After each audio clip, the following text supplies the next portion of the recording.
bismillahi rahmaani rahim barke borom Touba. am na ku mës a jébbalu ci Serigne Touba xaadalahu llaahu maxtaaralahu ba noppi ne ko bu ma fi jugee ba ñu rob ma ñaari way laaj yooyu bala ñu faa ñëw na nga leen fa jiitu.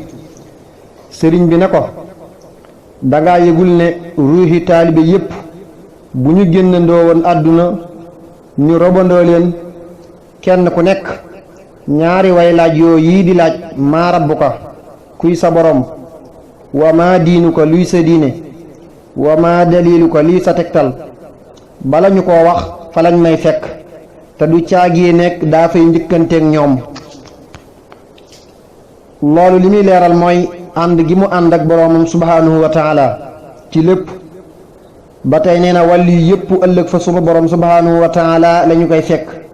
yajiduni inda malikin muqtadir kullu waliyin lil jinaani yabtadir. am na nag xeeti mbir yoo xam ne boo ko déggee te fekk yow mësoo jëm sax ca yoon wa koy xamle dana la jaaxal, te boo ko weddee wala nga di ko sikk yàlla képp ngay weddi, moom kay ngay sikki itam. ndax kaman loolee waxtu wu ne yàlla nee na la lay wax, yàlla may na ma la lay wax. yàlla nañu yàlla xéewale gëm ak dëggal ci barke borom Tuuba xaadalahu llaahu maxtaara lahu.